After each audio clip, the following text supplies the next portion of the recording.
400 IM, one of the toughest events in all of swimming. And we have the Olympic silver medalist from London a year ago, Elizabeth Beisel, going head-to-head with the bronze medalist from London in the 200 IM, Caitlin Leverins. And they'll be in adjacent lanes, Leverins in lane 5, Beisel lane 6 for this 400 IM. Both of them are head and shoulders as far as best times go against the rest of this field. In fact, they're 8 seconds and 11 seconds faster respectively than anybody else in this field. And of course, they're the two top qualifiers. And surely expect them to battle out for first place. Now, very hot night here in Northern California, in the Bay Area. Temperature in the 90s all day long. The hottest day they've had in Northern California here in the last several weeks. And now in lane number 1, Vanessa Treasure, the 21-year-old who was 8th in this event in the Canadian Olympic trials last year. She'll be next to Annie Zhu in lane number 2. She was 4th in the 200 breast at the NCAAs this year, the 18-year-old from Brooklyn. Another Canadian, Annie Harrison, is in lane 3. She was 13th in the 400 IM at her Olympic trials last summer. Marnie Oldershaw, the 3rd Canadian so far in the field, 18 years of age, lane number 4. Top qualifier, Caitlin Leverins, is in lane 5, and she is the top qualifier, but in lane 5 because it's a 9-lane pool, 9 competitors per race here in Santa Clara. And then Elizabeth Beisel, the silver medal from London in the 400 IM. She's in lane number 6 right next to Leverins. That should be the battle in the middle of the pool. Andy Taylor of the nearby Stanford Swimming Club is in lane 7. While Amber McDermott in the adjacent lane number 8, 10th in this event at the Olympic trials last summer. And rounding out the field in lane number 9, Selena Lee, the 17-year-old from nearby Pleasanton, California. She was 16th in the 400 IM at the Olympic trials a year ago. A little unusual. You see everybody in that high-tech performance suit. Leverins right in front of you, certainly has one on, but you see Beisel right behind her, still has that training suit on. Florida Gators usually wear their training suits in these Grand Prix series, although some of their swimmers, like Ryan Lochte, Connor Dwyer, have been swimming in the high-tech suits. So you might see a little bit of an upset here if Leverins does beat her. She's got an advantage right away, but listen, we've had upsets galore up to this point, haven't we, Steve? Especially on the women's side. It's just one after another go down. Yeah, it's been so much on the women's side, and we've seen surprise winners coming from the edges of the pool. Lane 7, lane 2, not just in the middle. No, it's from all over, and again, that's one reason why nothing surprises me at all in this sport. And with such a huge summer to go, you know, it's a big race. It's a big race to carry some momentum into those world trials a month away. World Championships, if you think about the history of this event, 3 of the last 4 world champions have been won by an American. Beisel won in 2011, 2 years ago in Shanghai, and then Katie Hoff won in 05 and 07. So the Americans have had some success in this event.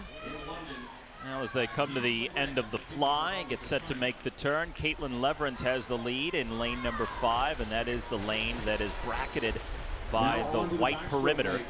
So you always have an idea who the top qualifier is. Again, that is lane 5. Caitlin Leverins still maintaining the lead as they move on to the backstroke. Hasn't helped much, though, for the rest of these swimmers having lane 5 being in the middle and being the top qualifier. They've gone down one after another. Lane 1 is at the top. Lane 9, as you said, 9 lanes are at the bottom. Andy Taylor right there in lane number 7. And she is challenging for the lead here. 21 years old, coached by Greg Meehan, who's done such a great job at Stanford, taking over as head coach there.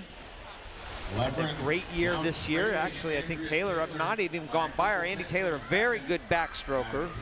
Also a good freestyler, but nobody can match Leverins on the breaststroke. So Taylor is going to have to try and take advantage right here to try and build some kind of a lead. She is now in first place here. That's exactly what she's got to do, Steve. She's got to build that lead now. She cannot give any more to Leverins. Leverins needs to be at least 2 body lengths behind Taylor, and that right now, that's about what it's going to be. You see Beisel getting back into it on the backstroke. You knew she was going to put in a good backstroke. It really came down to the middle of the pool between those two swimmers, middle of the race rather. Backstroke for Beisel, breaststroke for Leverins. Let's see if Leverins can run down Andy Taylor. And for that matter, Beisel has improved dramatically on her breaststroke. Leverins had a great turn too. Well, the turns are very important. The transitions between strokes are what's really critical. You might not think turns quite as important, obviously, in long course as in short course, but those transitions from stroke to stroke, obviously important. And there's Leverins going right by Andy Taylor, and sort of thought she would be able to do that. And her freestyle's improved. That's one of the things, if she does win this race, I want to ask her about, because I've seen her improve that freestyle. One of the reasons why she was so good in the IM last summer. Now Leverins has moved back into the lead. Taylor second, Elizabeth Beisel in third. And she's in the lane between Leverins and Taylor. Beisel in lane 6. Yeah, Beisel's not going to be able to catch either one of these ladies. Maybe Taylor, but you see that beautiful stroke, that length of stroke. See that, how she kind of just keeps that body nice and straight. Every time she makes that extension out front, she's very straight, nice high back. Beautiful stroke by Leverins, and now she went from 2 body lengths down to 2 body lengths up on the breaststroke. 100 meters to go, all freestyle, and Caitlin Leverins threatening to run away with this one.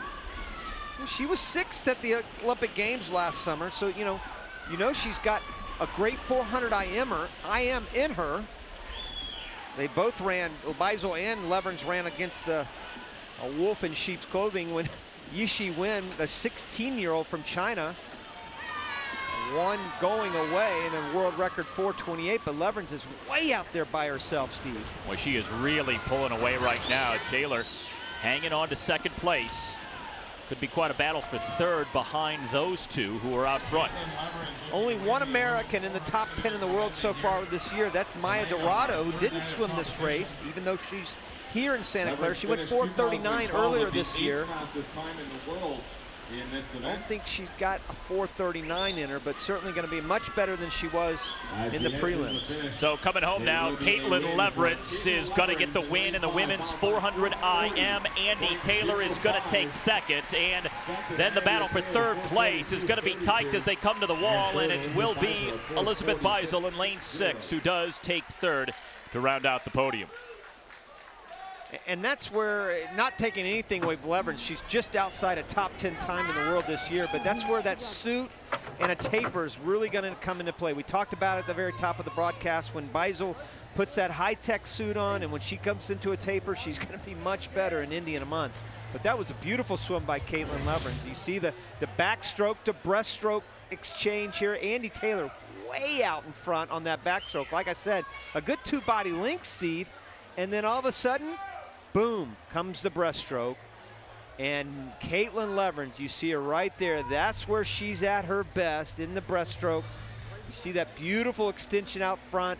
Very little wasted motion with those hands. Very little splash out in front. And then she goes into the freestyle, which she's improved so much on. That's a great swim by Caitlin Leverins. And the winner now joins us from the pool deck. Caitlin, congratulations. What was the difference in getting the win for you here? I think I just tried to swim my own race, and everyone in the pools had a little bit of a different place tonight. So I just tried to get out there and use my strengths and work on my weaknesses of backstroke and freestyle and see what I could do.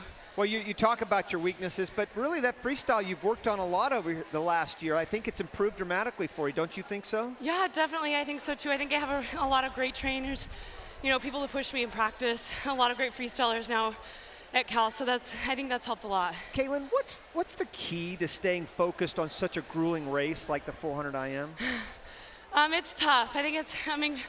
Obviously I'm biased, but I think it's the hardest race, and it's tough to get out there and keep going after every single stroke. But I like to think it takes a special person to swim this every meet. So, but I like it. Well, that's a special race right there. Congratulations. Thank you very much. So Caitlin Leverins, who was third in the 200 breast here in Santa Clara earlier in the meet, gets her first win of the week in the 400 IM ahead of Andrea Taylor and Elizabeth Beisel. And when we